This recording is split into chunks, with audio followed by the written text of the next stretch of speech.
Bom dia a todos, meu nome é Beatriz, eu sou psicóloga, trabalho com psicologia jurídica já acho que uns 15 anos. Na verdade, eu não trabalho no TJ, eu trabalho no Ministério Público do Rio de Janeiro. É, durante, até ano passado, na verdade, eu trabalhava com assistência técnica e perícia, diretamente a parte técnica. Hoje em dia eu estou na parte acadêmica do Ministério Público, no IEB, que é o Instituto de Educação Roberto Bernardes Barroso. E também continuo fazendo de maneira privada assistência técnica e perícias para a Justiça. Então, eu estou aqui hoje para conversar com vocês sobre um assunto bem delicado, bem espinhoso, talvez um dos mais difíceis que a gente atua quando vai para a Justiça, que é a questão do abuso sexual de crianças e adolescentes e as interfaces com as novas leis, a Lei da Escuta Protegida e as regulamentações delas. Eu dividi nosso encontro em duas partes.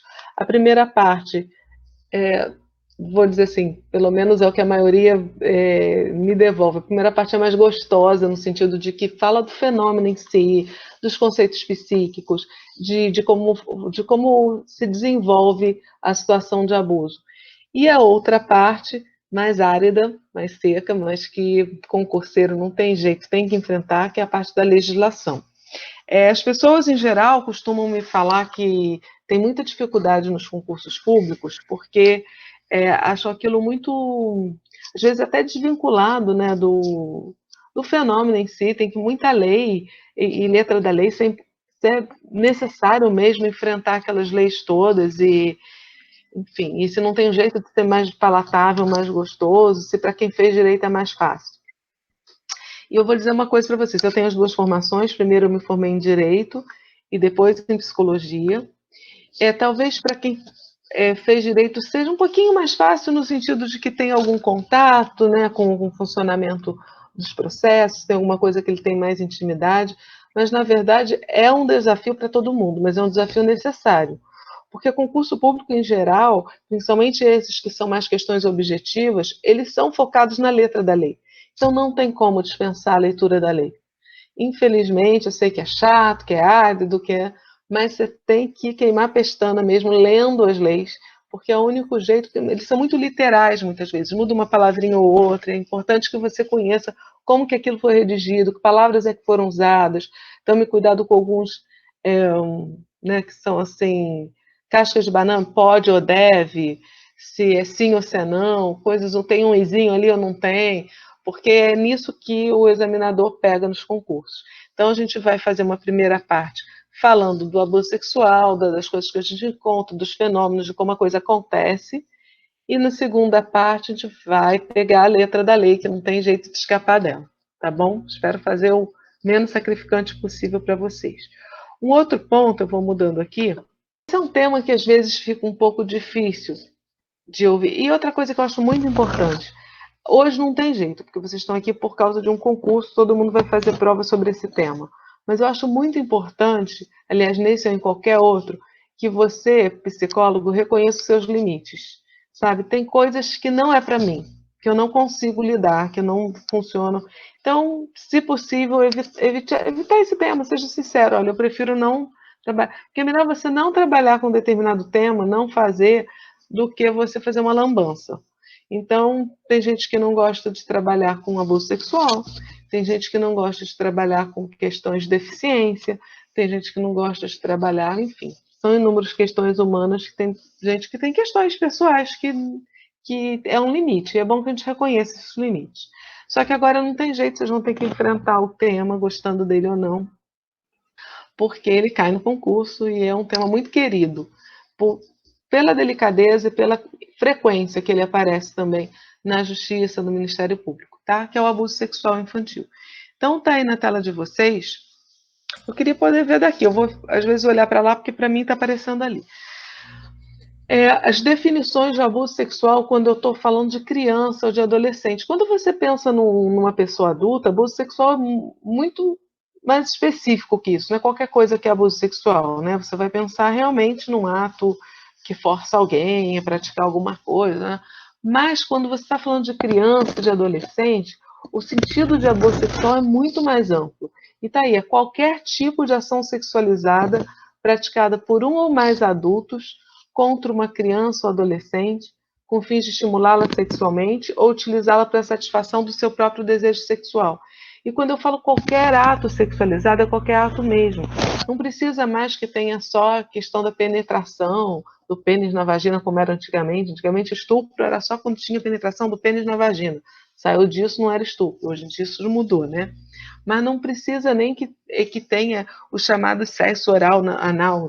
Não, pode ser coisas que para uma pessoa adulta não seria considerado abuso. Então, tá aí alguns exemplos. Toques, é, querendo despertar desejo, né, provocar, tanto não precisa ser nem no órgão sexual, mas mais a forma do que o lugar, né? Pode ser a forma de tocar na perna ou do lado aqui do corpo, enfim, um toque, falas sexualizadas. Teve uma vez que eu estava numa promotoria que o padrasto estava sendo processado porque ele dizia assim para a enteada: vai tomar banho e se esfrega, se masturba pensando em mim. Ele nunca tocou na menina.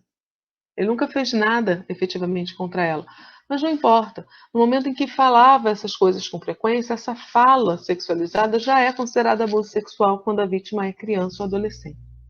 O exibicionismo, que é quando o adulto se mostra para a criança, né? Ele teve uma mãe também que eu acompanhei num caso, que ela estava sendo processada porque ela tinha 2 filhos de idades próximas, diferença de 1 ou 2 anos, e ela botava os 2 crianças ainda sentados na cama e ligava uma música e fazia um striptease para eles.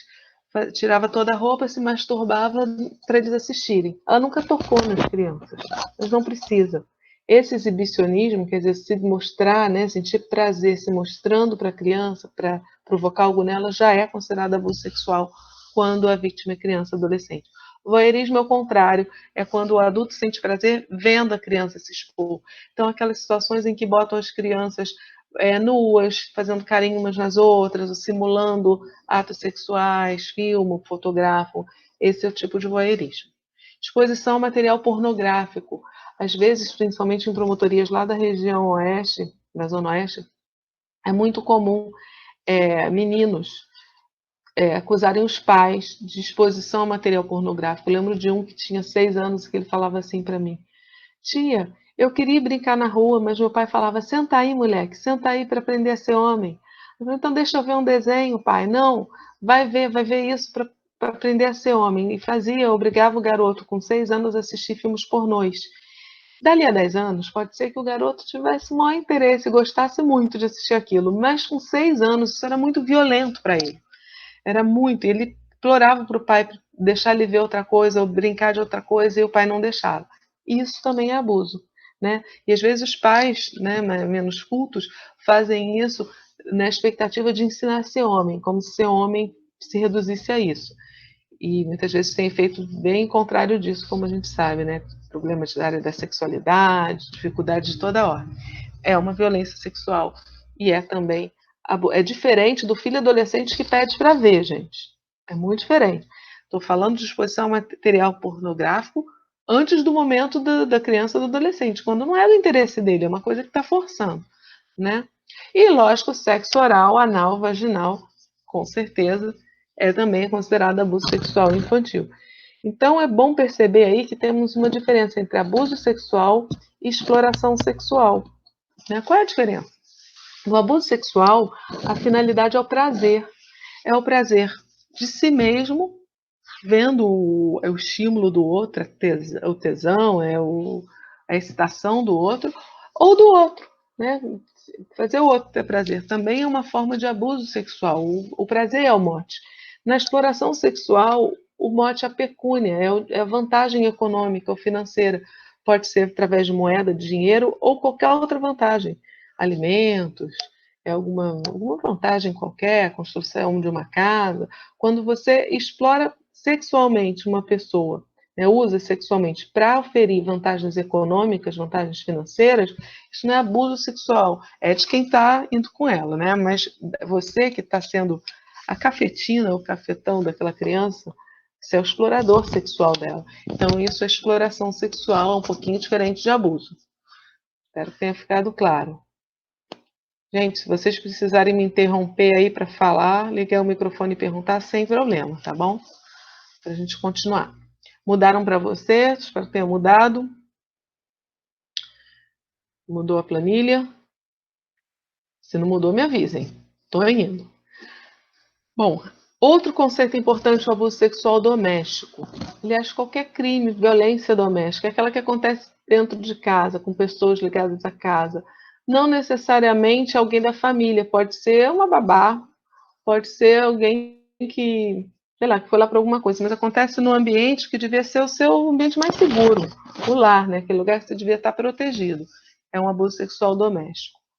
O abuso sexual incestogênico, que é importantíssimo para quem trabalha com a justiça, é aquele praticado por alguém da família.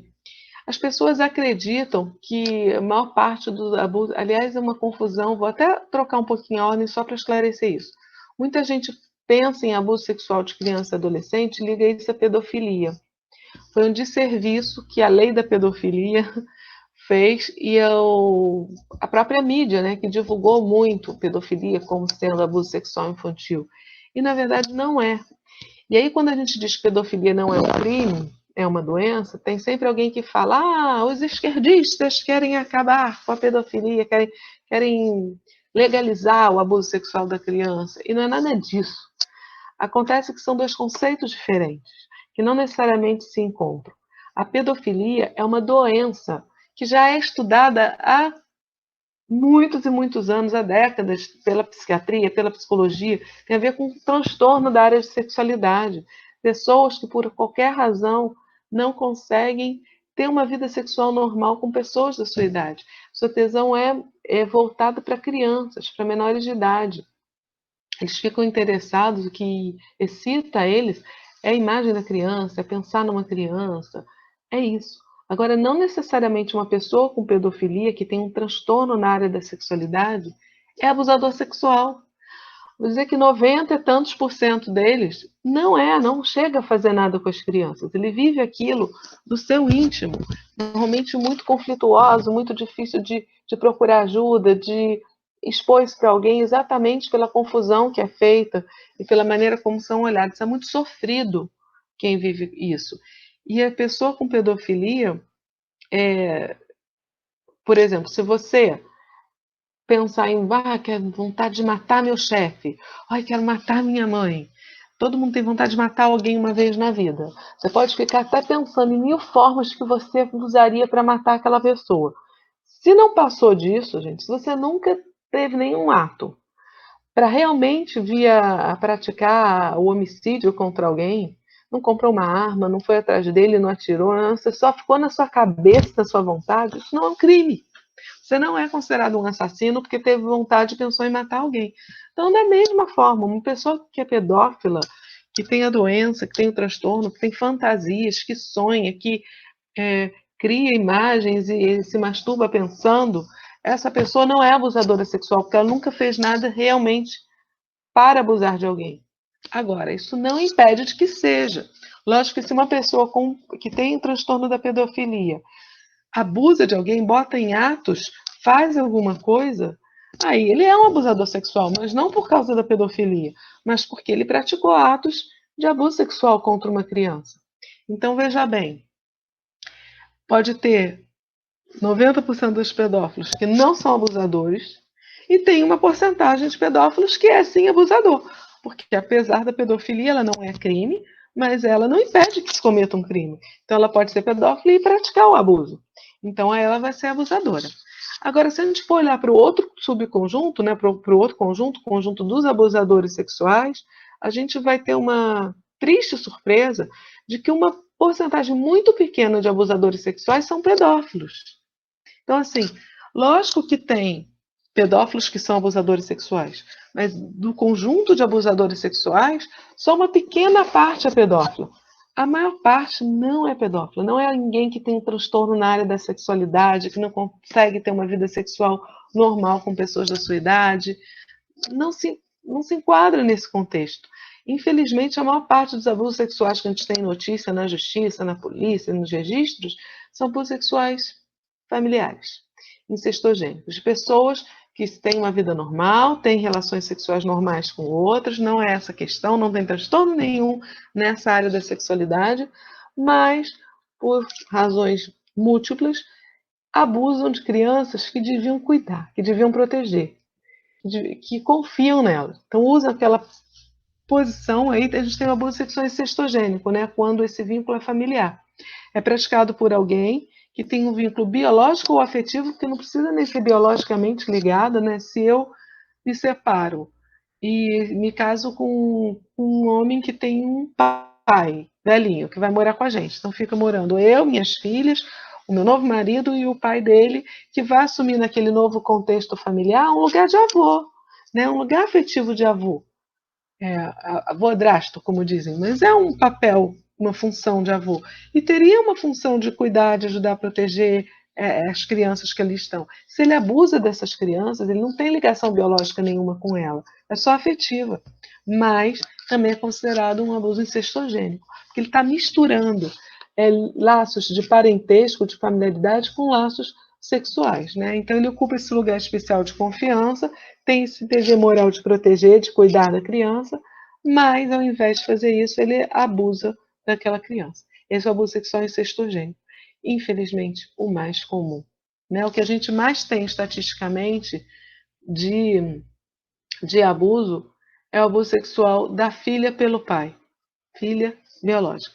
A gente fica morrendo de medo de botar um homem novo em casa, um padrasto, como é que vai ser isso? E o que ganha nas estatísticas é o abuso sexual paterno. Por quê? Aí cada caso é um caso.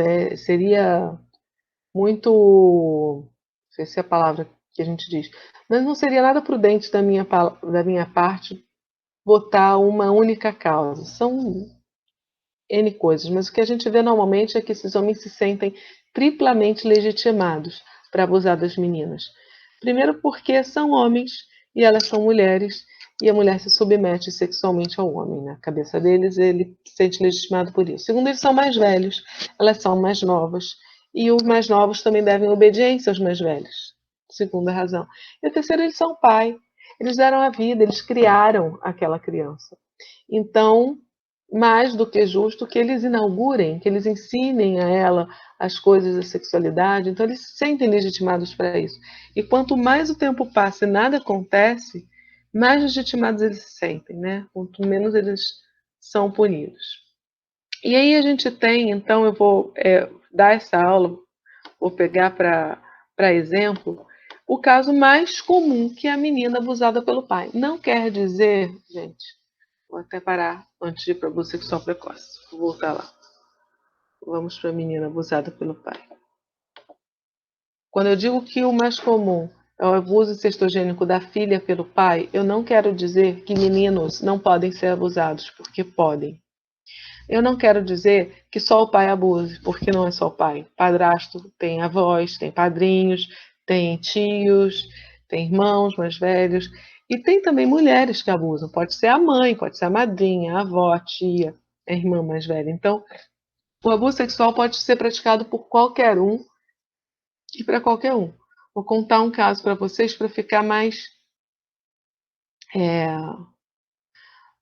marcado isso. Teve uma vez que eu estava numa das promotorias e chegou um pai lá, desesperado, porque ele tinha filmado com umas gravações que ele tinha feito. E ele me contou a história dele, era a seguinte: ele vivia com uma mulher, já de um relacionamento público e notório como casal há muitos anos, todo mundo sabia que eles eram um casal, mas por opção deles, eles tinham decidido morar em duas casas separadas, cada um vivia numa.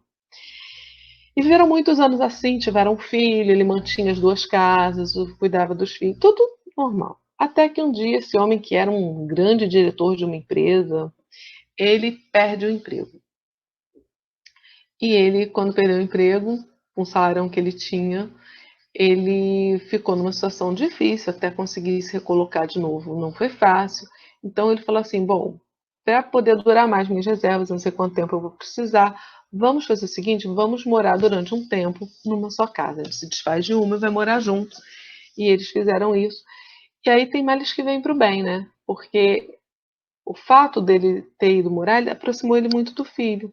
aquele filho que ele via, sei lá, de 15 em 15 dias, ele passou a ver diariamente, encontrar sempre. É, e aí uma vez ele estava conversando com esse filho, passeando numa praia, e o filho falou assim, pai, queria te contar umas coisas que a mamãe faz comigo. E contou um monte de coisa para o pai, que não acreditou. Porque a nossa tendência é não acreditar, né? Se disserem para você que o seu pai abusa sexualmente do seu irmão, da sua irmã, de qualquer pessoa, ou, sei lá, alguém que você confia, sua mãe, seu irmão, seu marido, se você já é casada, né? Aquela pessoa que você escolheu para viver, construir uma vida junto e que partilha com você tantas coisas. E você confia. Dizem para você que essa pessoa é uma abusadora sexual, que ela abusa de outras pessoas. A nossa tendência é não acreditar, né? De primeira, negar. Não, não é possível. Está enganado, isso é mentira. Só que esse pai ele deu ao filho a, o benefício da dúvida. Assim, não, não é possível. Fulano não faria isso com criança nenhuma, quanto mais com o nosso filho. Mas ele botou na dúvida. Ele fez o seguinte: ele instalou sem que a mulher soubesse umas câmeras na casa e saiu para botar currículo na rua, para procurar emprego, como ele fazia sempre. E quando ele voltou, ele pegou essas gravações e tinha gravado tudo que o menino dizia. A mãe fazia ele fazer sexo oral nela, ela praticava sexo oral no menino, ela botava o dedo, fazia ele botar, enfim, a última, fazia ele assistir ela transando com o próprio irmão dela, o tio da criança, fazia ele assistir aquilo. E a última coisa que tinha acontecido, que tinha sido até o que fez ele procurar o pai, ela começou a tentar fazer com que o tio se relacionasse com o menino. E aí, a primeira tentativa, o garoto chiou, tá doendo, ele parou, mas aquilo ia para seguir. Se nada fosse feito, uma hora ia acontecer. E por isso o menino tinha falado com o pai que ele não estava gostando daquilo e pediu ajuda e o pai conseguiu filmar aquilo tudo. Então é um exemplo de uma mãe que abusava de um filho. Só para vocês verem que isso acontece também. Meninos podem ser abusados, mulheres podem ser abusadoras, mas não é o mais comum. Então, por não ser o mais comum, é que eu vou seguir a aula falando do mais comum, que é a menina abusada pelo pai, sempre lembrando que não é só a menina e que não é só o pai, tá? É só um caso aqui para a gente ter uma linha de raciocínio. Então, o que seria o abuso sexual precoce? É quando essa criança é muito pequena. E muito pequena, gente, é muito pequena mesmo. Não tem limite. O caso mais novinho que eu peguei foi de uma bebê de semanas. Era um casal que morava junto com os pais do marido, na mesma casa. Eles tiveram uma bebezinha. E ela tinha semanas, quando uma noite a mãe acordou com sede, foi até a cozinha para beber água. Quando chegou lá, ele encontrou a filhinha dela deitada em cima da mesa, nua, e o avô da criança ajoelhado lambendo a criança. E ela gritou, veio o pai, veio a avó, todo mundo viu a cena e foi-se embora um casamento de anos, né? Mas aquela situação era uma criança de anos, então, assim, tem falas que é muito comum a gente encontrar quando vai entrevistar o abusador, quando vai entrevistar a mãe, quando a mãe é conivente, vou falar disso daqui a pouco, elas falam assim, mas o que que eu vou querer com... Ela é um projeto de criança, é um projeto de mulher, o que que eu vou querer com um projeto de mulher? Tem alguma. Minha mulher tem uma mulher linda, gostosa aqui do lado, a gente tem uma vida ótima, que eu vou querer, não sei o quê, mas que isso não impede, não impede. Não tem essa de que agora que está ficando perigoso porque está botando peitinho, porque está indo para a puberdade. Não, criança com qualquer idade. Né? Então, esse é abuso sexual precoce.